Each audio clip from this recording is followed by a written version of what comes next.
Direct. Voilà, on est en direct, on est en direct sur Facebook. Bonjour Olivier. Bonjour Tecla. Olivier Neveu, et puis bonjour à toutes les personnes qui vont passer par là, qui vont nous regarder. Olivier Neveu, j'ai eu la joie, moi, de faire connaissance avec toi il y a plusieurs mois maintenant. On s'est rencontrés dans le cadre d'une rencontre de distributeurs énergiques. Et on s'est croisés à quelques reprises. Et voilà, ce que j'ai commencé à comprendre, c'était à quel point tu connaissais des choses. Alors, du coup, je vais te poser des questions un petit peu sur... bon, on peut te présenter comme kinésithérapeute, mais ce n'est pas ce qui te définit. Et par contre, voilà, ce que j'ai compris, capté, c'est que tu avais un regard par rapport à la santé que je n'ai pas souvent rencontré avant que tu m'en parles. Et du coup, j'étais curieuse. Et voilà, et j'avais envie de découvrir un petit peu et puis de découvrir aussi les connaissances que tu as, enfin voilà, qui concernent à la fois l'eau et puis sans doute beaucoup de choses encore par rapport au corps. Donc, merci d'avoir accepté mon invitation. Avec plaisir. Et donc, oui, je crois que tu as une vision par rapport à la santé qui est parfois différente ou par rapport au corps, qui est parfois un petit peu différente d'autres personnes. Ouais. Oui, mon univers, il est un peu particulier. Alors, différent, peut-être en tout cas dans la façon de le présenter, ça c'est possible. Dans l'expérience que j'en ai fait, ça c'est fort possible aussi. Parce que des fois, on peut avoir la théorie de tout ce que je vais dire là. Après, la mise en pratique, c'est un sujet, et là, pour le coup, j'ai eu la chance de le mettre en pratique pendant de longues années. Tu veux que je démarre là-dessus, que je présente un peu la façon dont oui, vas-y. Ouais. Donc, moi, je suis kinésie de formation. Hein, et très rapidement, j'avais la chance déjà de côtoyer des ostéopathes. Et donc, très rapidement, j'ai versé vers les thérapies manuelles, on va dire. Donc, je suis passé d'une appréhension du corps physique vue par un kinésithérapeute, donc on va dire en évaluant les mouvements qu'on dit majeurs, pour ensuite avoir une vision d'ostéopathe, où là, on devient, entre guillemets, un peu plus fin. C'est-à-dire, on va dans ce qu'on appelle les mouvements mineurs du corps, donc avec une écoute plus affinée, avec des façons de soigner qui peuvent être différentes en ostéopathie. Il y a les corrections qu'on dit structurelles, la manipulation, et puis après, il y a des corrections de plus en plus fines et sensorielles, on pourrait dire, hein, qui va jusqu'à la simple écoute un tout petit peu de ce qu'on appelle par exemple le MRP, qui est le mouvement respiratoire primaire. Et voilà. Bon, je ne vais pas faire le détail de ça, ce n'est pas l'objet, mais en tout cas, ça m'a appris, en tout cas, moi, à considérer déjà, ne serait-ce que le corps physique, de plein de façons différentes, entre kiné, ostéostructurel, on va dire, ostéosensoriel, ostéofacial, ensuite, c'est-à-dire d'écouter ce que font les tissus autour d'une vertèbre, admettons. Et là, c'est mon enseignant en biokinergie, Michel Lidoro, que je remercie 1000 fois, qui nous a mis ensuite sur cette piste-là en disant « Ok, on peut rectifier une correction vertébrale, mais c'est bon de regarder en périphérie ce qui se passe dans les tissus, et il s'avère que dans les tissus, on objective souvent un enroulement. » Et là, il s'est dit, alors, si j'arrive à lever la tension qui existe au niveau de cet enroulement tissulaire, la vertèbre qui est associée à cette lésion, qu'est-ce qu'elle fait? Et effectivement, elle revient d'elle-même à une position plus normale. Donc là, on passe tout doucement là, dans ce descriptif, on va voir comment pour une même réalité, on peut porter différents regards. Celui du kiné, qui ferait du massage, de la physio, des étirements, celui de l'ostéo, qui manipule, l'ostéo, qui écoute sensoriellement. Et là, maintenant, on est sur la correction faciale associée à la lésion vertébrale, et que si on lève ça, la vertèbre revient. Puis après, question suivante, oui, mais l'enroulement, qu'est-ce qui se passe plus subtilement au niveau de cet enroulement? Et là, Michel Lidoro, toujours mon prof en bioki, il a été passé des années en Chine pour apprendre donc, la médecine chinoise, et il s'avère que c'est souvent au minimum des points d'acupuncture ou des zones énergétiques, quelle que soit la cartographie qu'on prend. Et il s'est dit, si énergétiquement j'amène une correction là, est-ce que l'enroulement cède? Oui. Et si l'enroulement cède, la vertèbre se corrige. Donc là, on passe de quelque chose qu'on objective d'un point de vue physique, structurel, à quelque chose de plus invisible, énergétique. Donc là, on pose déjà vraiment une notion que moi j'aime bien, qui est pour moi quelque part transdisciplinaire, c'est-à-dire que pour une même réalité, on a différents niveaux de réalité. La réalité du kiné, de l'ostéostructurel, de l'ostéosensoriel, facial, énergétique. Et ça, déjà, c'est super intéressant, c'est hyper enrichissant. Et on voit bien comment, pour une même problématique, il y a bien des outils qui peuvent opérer. Et pour moi, je ne suis pas là pour mettre une échelle ensuite sur ces outils-là. Voilà, chacun y va avec son outil, ses affinités. Sauf que moi, pendant toutes ces années, il y avait une petite voix qui me disait « Ouais, mais il y a quelque chose en amont. Il y a quelque chose qui, au-dessus de ça, génère soit le désordre énergétique, le désordre structurel. Voilà. Il y a quelque chose qui sous-tend la qualité de ce que j'objective dans le visible et dans l'invisible, dans le structurel et l'énergétique. Donc là, il faut placer un troisième plan, en quelque sorte. Si un plan est physique et l'autre énergétique, il y en a un troisième. Je mets au-dessus, mais il est ailleurs, il est transcendant. Hein. Voilà. C'est un ailleurs ici-bas. J'aime bien citer Michel Cassé à ce moment-là qui dit « il y a de l'ailleurs ici-bas ». Voilà. Et ça a été ma question. Et donc, j'ai eu cette posture intérieure pendant de longues années. Et comme j'avais la chance d'être kiné, j'avais sous mes mains des corps. Et donc, je pouvais expérimenter rien que dans le ressenti des choses avec cette intention à chaque fois de me dire « Ok, je peux aider la personne sur la forme en traitant soit structurellement, soit énergétiquement. » Ça, c'était déjà très riche. Mais j'avais cette question toujours supplémentaire qui me disait « Oui, mais il y a quelque chose à trouver en plus. » Bref, je vais essayer de ne pas être trop long. Donc, j'ai évolué tout seul dans mon laboratoire comme ça pendant 10 ans au moins, jusqu'au jour où je déménage à La Rochelle. Et à La Rochelle, je trouve une pub sur un enseignement en mémoire cellulaire fait par Michel Laroche à Bordeaux. Et là, ça a vraiment été plusieurs rencontres. Il y a eu Michel Laroche qui, lui, m'a amené une synthèse énorme sur les thérapies holistiques, la physique quantique, la tradition. Enfin voilà, c'est vraiment un gros bloc d'enseignement. J'ai pu rencontrer des scientifiques comme Jacqueline Bousquet. J'ai pu aussi rencontrer mon prof d'alchimie, Tony Serran. Bref, tout ça pour dire que là, j'avais la réponse à la petite question qui était « qu'est-ce qui chapote ?» Et pour moi, c'était l'information, la notion d'information. Il faut entendre dans l'information, tout de suite je le dis parce qu'il peut y avoir confusion, ce n'est pas les informations au sens le journal télé ou l'histoire de ceci ou de cela, c'est l'information d'origine de toute chose. L'information d'origine de toute chose, c'est-à-dire tout système est créé, visible et invisible, par un programme en quelque sorte, une information originelle. Et la qualité du système manifesté, je vais aller doucement là, la qualité du système manifesté tient à la qualité qu'il a de relation, la qualité de relation qu'il a, ce système, avec son système nourricier originel. C'est comme s'il fallait qu'on maintienne une connexion permanente avec une matrice originelle pour rester intègre. D'accord? Ça, la physique le dit. Tu vas-y, si tu veux. Ouais, non, ce que tu veux dire, c'est qu'il y a l'information et que quelque part, s'il y a un dysfonctionnement à un moment donné dans la matière, c'est qu'il y a comme un brouillage. Voilà, ou comme si on captait moins bien. L'homme est antenne, et c'est comme si on captait moins bien notre programme originel, ou le programme originel, en tout cas, du système concerné. Ça vaut pour tout système, voilà, quelle qu'en soit sa taille, enfin, voilà, ça vaut, c'est un principe. Hein.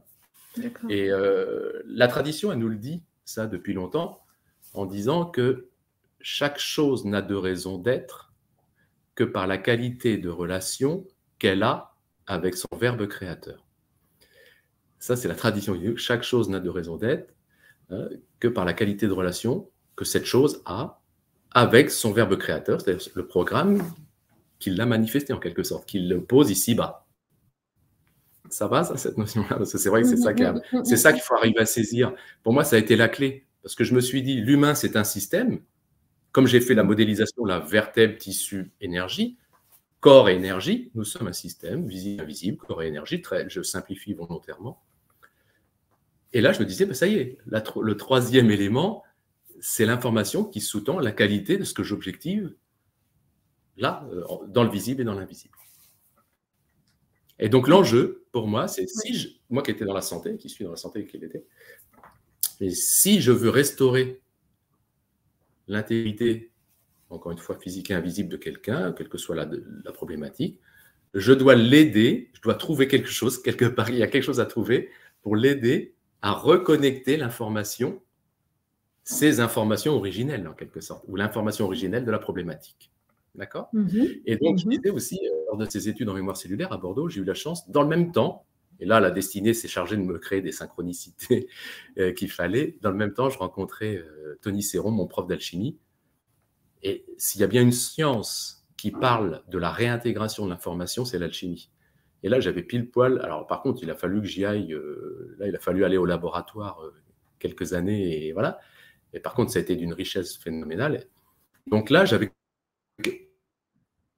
la réponse, intégrer l'information. C'était bien de construire le en disant, OK, la quête, c'est de devoir capter l'information, OK. Mais là, j'avais la science qui me disait, OK, il faut s'intéresser à l'alchimie. Et la question suivante, c'est, existe-t-il dans le corps humain une voie alchimique qui permet à tout un chacun de réintégrer les informations manquantes et que les réintégrant, ils se restaurent. Et pour moi, la réponse, ça a été ensuite oui, après des années et des années et des années d'expérience avec tous mes patients qui ont voulu adhérer à cette vision-là, et là, pour le coup, et avec beaucoup de recul. Donc voilà, je te l'ai fait très court. Mais... Et alors, l'eau là-dedans, parce que donc à Bordeaux, quand je faisais mémoire cellulaire, alchimie haute, j'ai donc rencontré Jacqueline Bousquet, qui me dit, OK, c'est super que tu te fixes ce challenge de vouloir réanimation, mais sache que l'élément qui est concerné là-dedans, à tout point de vue, au minimum, en tant que vectrice de l'information, eh bien, c'est l'eau. Et elle m'avait dit, cette toute petite phrase, pour que l'eau puisse porter l'information, il faut qu'elle soit finement agencée moléculairement, et je montre une forme hexagonale volontairement, et porteuse d'électrons. Et j'avais gardé ça en tête comme étant la condition pour que l'eau puisse nous aider dans cette quête, on pourrait dire. Alors, donc voilà pour ce parcours, je te le fais en tout cas, après on peut détailler un peu plus. Merci, merci Olivier. Alors, je ne sais pas si c'est ma connexion ou ta connexion, il y a des fois j'ai l'impression que c'est comme si ça micro-coupe, mais voilà, on arrive à, j'arrive à te suivre. Ouais, donc ce que j'entends, c'est qu'à la fois, donc toi, il y a eu cette recherche c'est pas le sens, mais de ce qui a mené l'état là maintenant. Et en même temps, tu as dit aussi qu'il y a cette pratique. Et donc cette pratique, ouais, tu as pu la faire, avec les personnes donc, que tu as rencontrées. Tu as pu expérimenter avec eux. Et je crois même pour toi aussi, non? Ah ben, bien sûr. Alors là, ça ouvre un très, très gros chapitre. Je ne sais pas si on peut le rentrer là maintenant, mais parce que ce qui est vraiment le chapitre de la rencontre thérapeutique à partir du moment où on s'inscrit dans le corps humain à cette échelle de la voie alchimique. Je ne vais peut-être pas ouvrir ça tout de suite, mais au minimum, parce que c'est très particulier. Et là, il me faudrait presque un tableau noir, tu vois, parce que là, il faut... Mais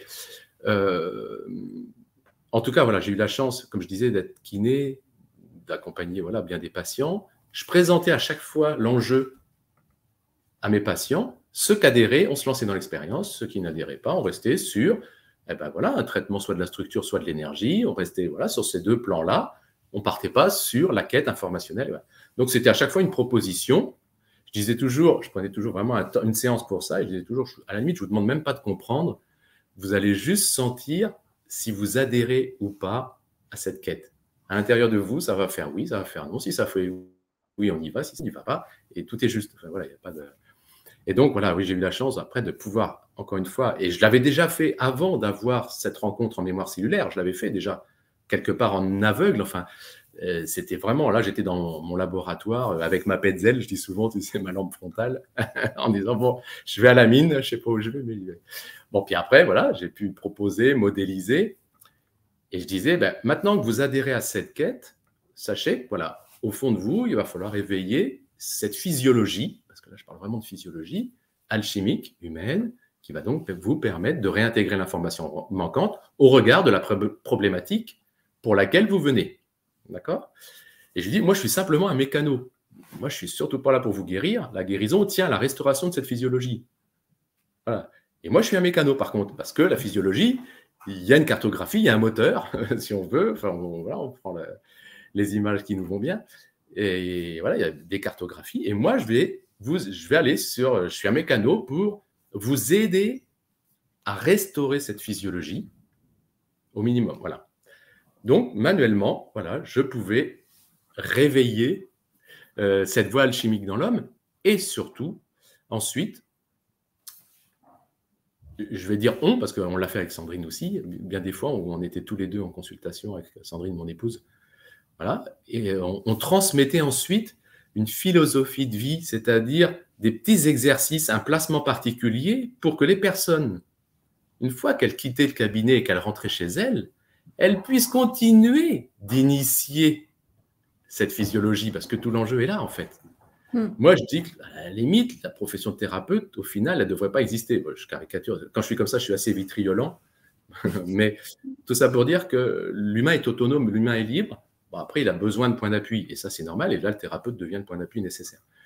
Mais je dis, l'enjeu, c'est surtout que vous preniez en main cette initiative-là. Et c'est à vous. C'est à vous, à chaque instant, d'éveiller ce feu intérieur, cette alchimie, qui va vous permettre, voilà, au fil du temps, de réintégrer l'information. Et du coup, j'avais 2 questions qui me venaient. C'était, oui, mais tu as répondu déjà un petit peu à la première. C'était en fait, du coup, quel est le job de la personne, quelque part? Patient, je veux dire. Ouais, c'est ça, ouais, ouais. Et puis la deuxième question, et peut-être qu'elles sont un peu liées, et en même temps, voilà, maintenant, tu as appris des choses nouvelles en plus par rapport, je ne sais pas quand est-ce que c'était ça, mais je crois que c'était il y a longtemps quand même, tu as rencontré avec la mémoire cellulaire, et je crois que depuis, tu as continué à apprendre des choses par rapport à l'eau. Oui, alors voilà. Ouais.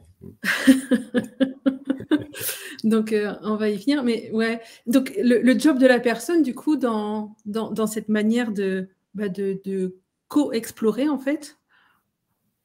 Donc, tu as dit que tu donnais des exercices, mais est-ce qu'il y avait, enfin, voilà, est-ce qu'il y avait quelque chose? Est-ce que c'est juste une posture?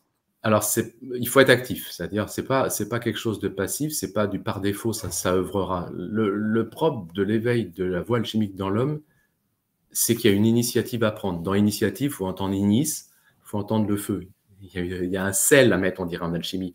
La matière en alchimie, si on veut qu'elle devienne pierre philosophale, symboliquement, il va falloir lui amener un feu extérieur pour révéler ensuite sel, soufre, mercure, les sels intérieurs, tout ce qui va œuvrer. Mais il y a une initiative au départ. Pour l'humain, c'est pareil.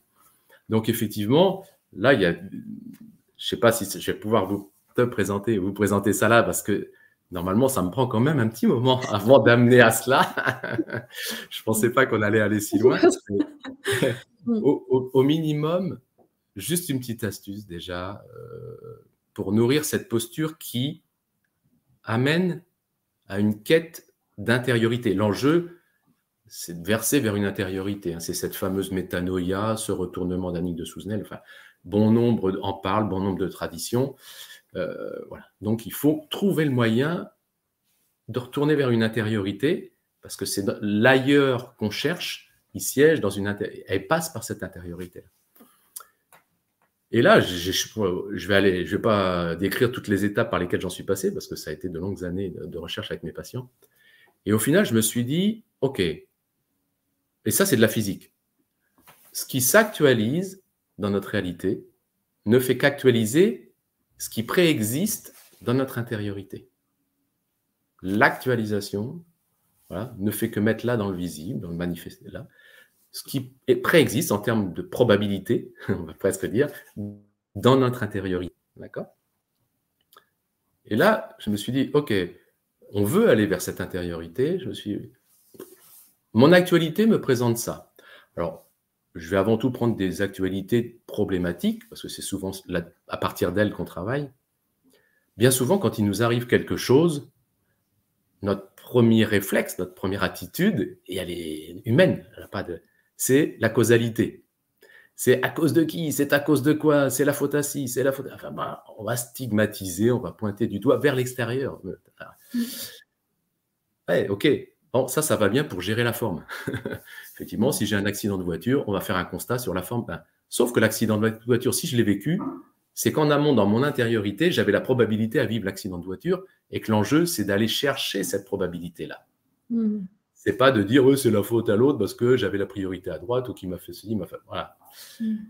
Donc, il faut dépasser la forme à un moment pour, quand on a ce désir, encore une fois, de quête informationnelle, d'aller voir à l'intérieur, ce qui en amont a amené à cette actualité. Et je me suis dit, bon, alors donc on verse tout le temps dans la causalité, ok, et ça, c'est pas une issue. Et donc, j'ai remplacé le à cause de par le grâce à. Le grâce à est l'anti à cause de. Et je disais à mes patients, maintenant, vous allez appréhender vos actualités avec l'expression grâce à et non plus le à cause de. Chaque actualité devient une grâce vous est donnée, de prendre appui sur cette actualité pour retourner vers une intériorité. Et rien que ça, quand on écoute 2 secondes ce qui se passe, quand on fait le comparatif entre ces 2 postures-là, on sent que c'est plus du tout la même chose. C'est plus du tout la même chose. Voilà. Au minimum, voilà, ça, c'était déjà la première chose. Remplacer le à cause de par le grâce à. D'accord ? Ce qui n'est pas toujours facile à faire, parce que la raison, tout de suite, ou le mental va dire, oui, mais en attendant, moi, l'accident de voiture, c'est moi qui avais priorité à droite, lui, il arrive à gauche. Oui, mais ok, ça, ok. Mais maintenant, une fois qu'on a posé tout ça, grâce à ça, moi, j'ai envie d'aller retourner vers l'intérieur pour aller dénicher, en tout cas, c'est mon corps qui va le faire, c'est la voie alchimique qui va le faire, elle va aller dénicher la probabilité qui fait que, de toute façon, j'ai vécu cet accident de voiture. C'est ça, la physique nous le dit. Ça, c'est pas moi, Olivier Neveu, qui l'invente. Aujourd'hui, c'est les physiciens. Et c'est dur à assumer, mine de rien, parce qu'il y a des actualités où tu te dis, suivant ta posture dans cette actualité-là, concernée, waouh, je portais la probabilité à ce que ça s'actualise. Et pourtant, il faut aller jusque-là. Alors, bon, je reste généraliste volontairement, parce qu'après, tu te doutes bien que dans le domaine thérapeutique, tout ça, je le décline. Là, je suis assez généraliste. Je montre les grandes règles de ça. Donc, première chose, remplacer le à cause de par le grâce à.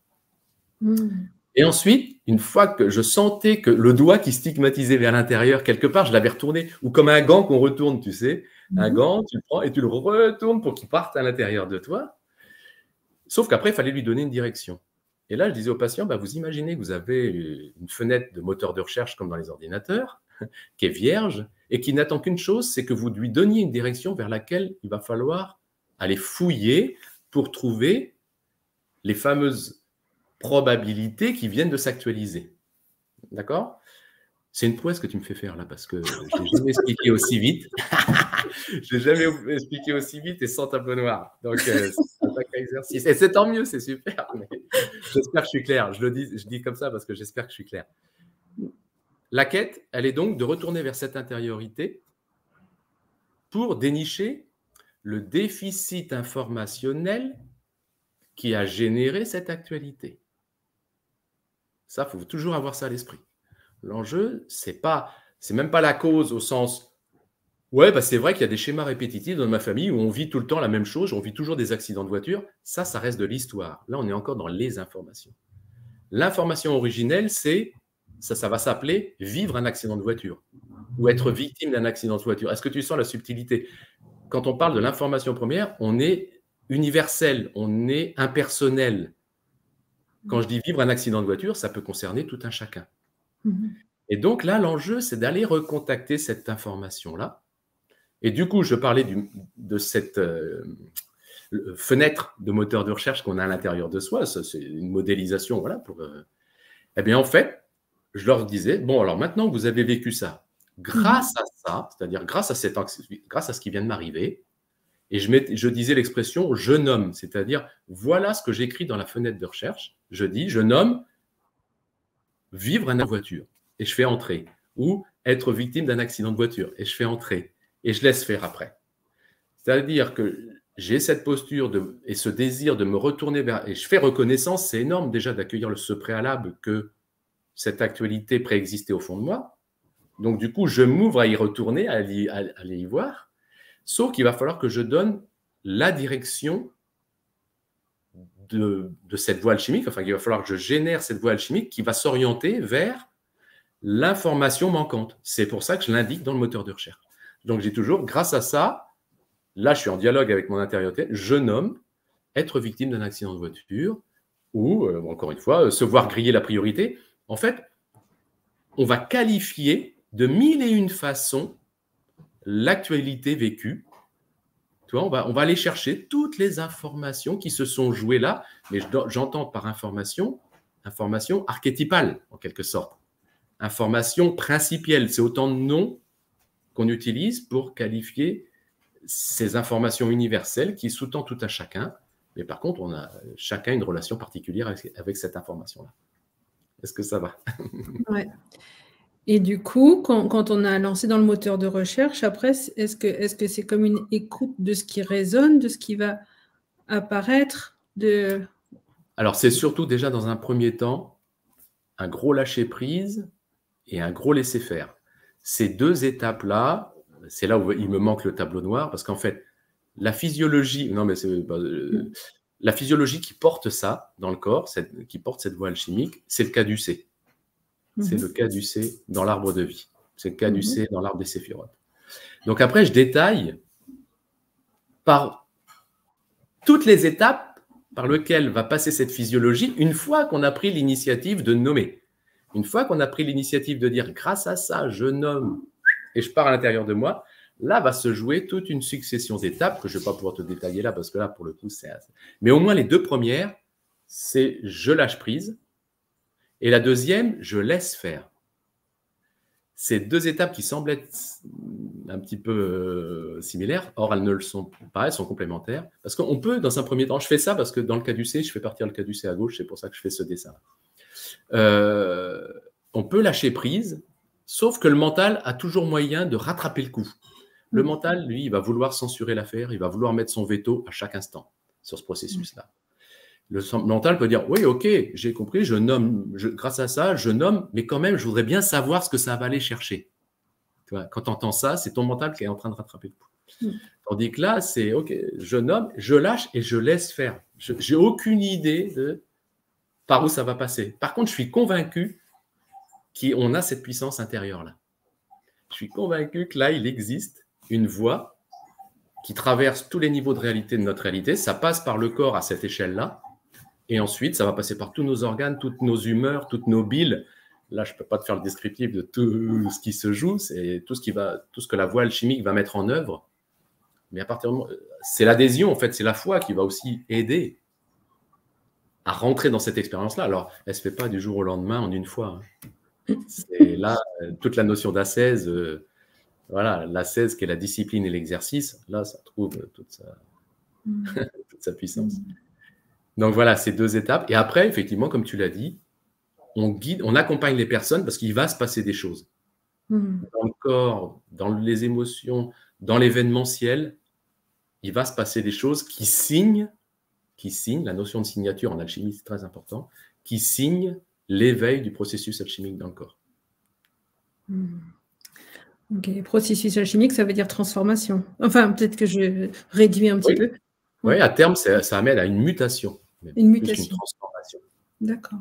C'est une transmutation, plus qu'une transformation. Et donc, tu as évoqué le feu qui initie. Et puis ensuite, tu as évoqué aussi l'eau qui, quand elle a cette forme, tu as dit qui était hexagonale. Ouais. Eh bien, elle est vectrice d'information, c'est ça? C'est ça. D'accord. Et donc, voilà, toi, tu as cette eau japonaise qui est arrivée dans ta vie il y a 4 ans et demi, je crois, maintenant. Ouais, bientôt 5, ouais. Bientôt 5. Et du coup, est-ce que ça a changé quelque chose par rapport à ce processus d'alchimisation? C'est pas tant que ça a changé, c'est venu enrichir, surtout. Et je continue, parce que pour moi, c'est tout récent. D'accord. Parce qu'on l'a rencontré il y a 5 ans, mais tu sais très bien qu'avec Sandrine, on a eu une expérience de santé où il a fallu vraiment travailler avec l'eau pour qu'elle puisse revenir d'une problématique de santé grave, on peut le dire. Donc, mon intérêt pour l'eau, et notamment l'eau quantique, l'eau spirituelle, l'eau qui dialogue avec tous les niveaux de réalité de notre réalité, comme je l'ai fait tout à l'heure avec vertèbres, tissus, énergie, information, l'eau, elle transcende tout ça, elle participe à tous ces niveaux-là. Et ça, je suis en train de le découvrir, je continue de le découvrir, donc tu sais, c'est tout récent. puis comment dire, c'est réconfortant dans le sens où bah déjà, ça vient confirmer la théorie que j'avais rencontrée il y a 25-30 ans, parce que j'en avais que la théorie. Donc là, j'en ai la mise en pratique. Et donc, cette eau, au minimum, dans le processus alchimique, elle va nous permettre d'œuvrer dans tous ces niveaux de réalité qui participent à l'éveil de la voie alchimique, dont la plus subtile, encore une fois, qui est la relation avec à la fois les informations, là c'est les énergies, c'est l'eau qui le fait, et avec l'information, avec le verbe, et là ça reste, c'est là où c'est magique, parce que là, il faut lâcher. Faut savoir que cette notion de champ informationnel, hein, les physiciens peuvent en parler, on sait en faire quelque part l'expérience. Par contre, pour l'instant, on ne peut pas en dire la qualité. Certains disent que voilà, c'est le vide quantique, c'est le champ point zéro, c'est bon, on a différentes dénominations. L'akasha, pourquoi pas. Enfin, il y en a qui parlent d'éther aussi, non, ça correspondrait à ça, voilà. Mais la nature même physique, quand on me dit, bah alors c'est quoi? C'est du magnétisme? Non, on n'en connaît pas la nature. Par principe, il faut vraiment se dire, ça échappe. Et c'est bon de se dire ça. Quand tout à l'heure, tu me demandais l'efficience de l'alchimie dans le corps, c'est d'accueillir que quelque chose échappe. Pour l'humain d'aujourd'hui, c'est pas si simple. Hein. On sort de décennies de rationalité, de cartésianisme, j'en passe et des meilleurs. De se dire que là, l'efficience de cela tient au fait que quelque chose échappe, et ça, c'est majeur. Et c'est confirmé par un prix Nobel, Gödels, qui l'a mis en équation. Gödels nous montre par équation que la cohérence d'un système tient au fait que quelque chose échappe. Wow. Et c'est juste énorme.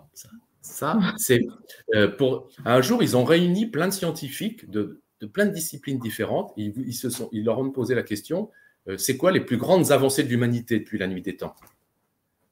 Bah, il y en a que, je crois que c'est, bon, je ne veux pas dire l'ordre exact, vous voyez, la Lune, si tant est, bon, la Lune, Einstein et Gödels. Gödels, qui est pourtant complètement méconnu, arrive très tôt, tout comme le principe de non-séparabilité en physique. Bon, ça, je ne vais pas aller là-dedans. Mais voilà. Mais en tout cas, ça fait partie du paramétrage de la posture dont on parlait tout à l'heure, d'accueillir le fait que quelque chose échappe si je veux retrouver mon intégrité. Ok. Et Solika dit d'où le lâcher-prise dont tu parlais tout à l'heure. Accepter que quelque chose échappe. Ouais. Elle avait aussi une question sur lesquelles elle revenait sur la différence entre transmuter et transformer. Transformer et transmuter. Ouais. Transmuter, on va, avec des éléments donnés, en changer la nature, en révéler la nature. Transformer, c'est simplement, ok, on va défaire des morceaux, on va refaire un autre morceau, mais avec les mêmes morceaux. Les morceaux n'ont pas révélé une nouvelle nature. L'alchimie, c'est, on prend un paquet, je caricature à fond, on prend un paquet, c'est spao agero, on dit notamment, qui donne la spagyrie en alchimie végétale. C'est-à-dire, on sépare les choses, on révèle une nouvelle nature, il change et on refait une nouvelle chose. D'accord? Alors que la transformation, ok, on a séparé, mais on réagence autrement, donc on a transformé, mais par contre, les morceaux n'ont pas changé de nature. Donc vraiment, l'alchimie, c'est l'art de la révélation. Pour moi, c'est la physiologie de la vie, parce qu'en fait, c'est tout le challenge qui nous est demandé de nous révéler. On est dans une quête de devenir. Et si on s'inscrit dans cette quête de devenir, c'est une quête d'être.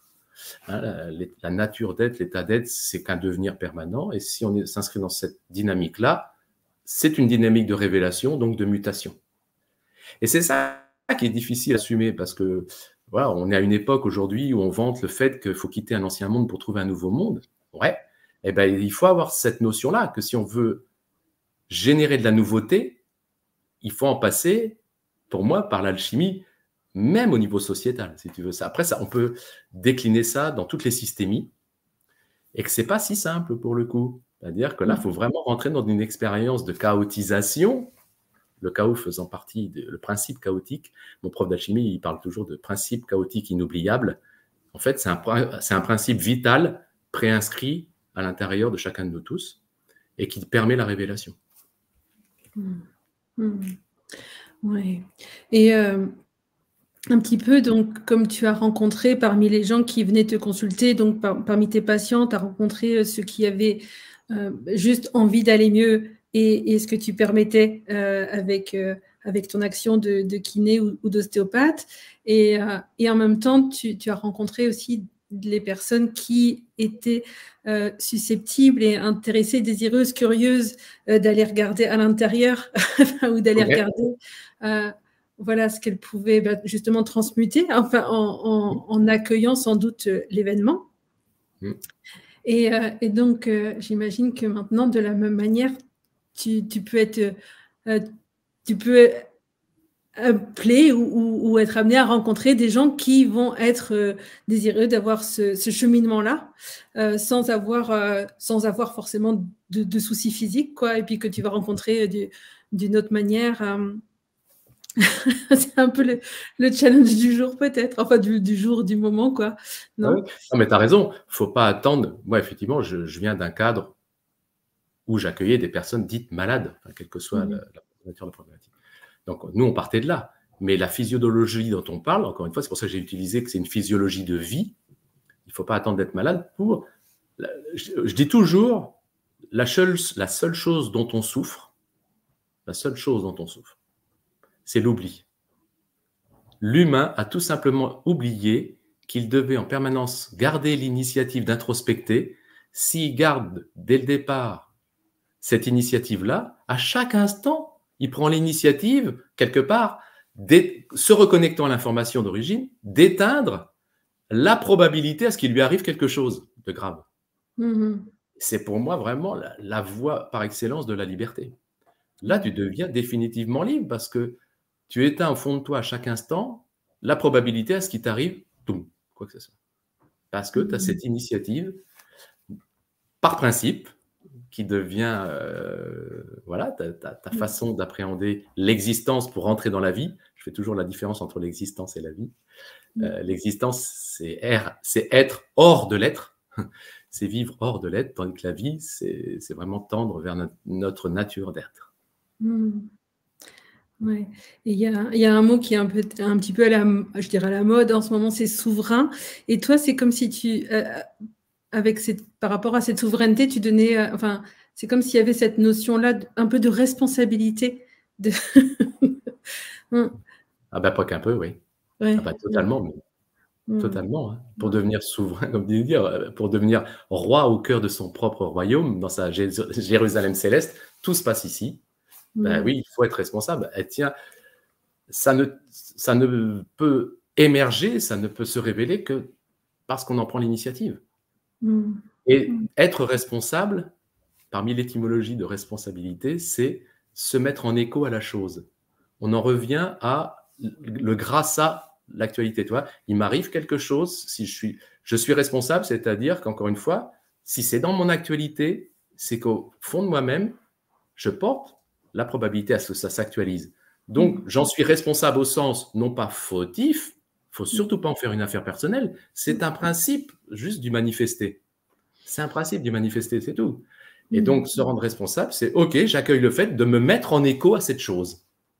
C'est-à-dire, grâce à ça, je repars vers cette intériorité. Wow. Mais écoute, alors déjà, un grand merci Avec plaisir. de nous apporter cet éclairage et puis qui est comme une porte qui peut s'ouvrir sur une autre manière de vivre, tout simplement. Ouais. Ouais. Et ben écoute, pour moi, je ne sais pas si tu avais envie d'ajouter quelque chose, mais pour moi, pour aujourd'hui, ça me paraît déjà, enfin, merci de tout ce que tu… Je pense que c'est bien. Après, d'abord, je peux en parler des heures. Mais non, déjà, mais peut-être qu'on pourra se revoir. Si ça peut apporter, voilà, si j'ai pu sensibiliser. Moi, l'enjeu, c'est de sensibiliser, c'est pas de comprendre. Et c'est tant mieux, c'est bon signe quand les gens me disent je comprends rien, super, merci. Parce que ça veut dire que ça échappe au mental. Par contre, sentez, accueillez, ayez le désir. Le désir, c'est juste énorme hein, dans la notion d'initiation. Donc voilà, si ça peut susciter ce désir, c'est super. Cool. Merci. Oui, Soulika écrit, l'eau nous soutient dans ce processus de transmutation car elle ancre dans nos cellules tout en faisant preuve de souplesse. Tout à fait. Ah oui, non, mais c'est vraiment… c'est notre compagnon de vie, de chemin, oui. Et là, c'est juste vital. Moi, je dis souvent que sinon, on avance dans le temps en eau usée. Tu sais. Et là, on est dans une quête de renouvellement, d'où la nécessité d'avoir une eau vive, vitale, vivante, pour accueillir ce renouvellement et cette révélation. Donc, ça circule. Voilà. Ok, bon, bah, écoute, j'adore. merci voilà, de tout ça. Et puis oui, peut-être qu'on va avoir l'occasion de... Voilà. Et puis peut-être que si les gens... Bon, mon petit doigt me dit, mais pour l'instant, je crois qu'il n'y a rien, mais mon petit doigt me dit qu'un jour, tu vas permettre à ceux qui le souhaitent de venir explorer peut-être plus avec toi. Donc, ouais. Pour aujourd'hui, merci. Et puis merci à toutes les personnes qui sont passées et puis qui sont là, qui sont arrivées en cours et qui vont pouvoir visionner depuis le début. Et à très bientôt, Olivier, et à très bientôt tout le monde. À bientôt. À bientôt. À bientôt.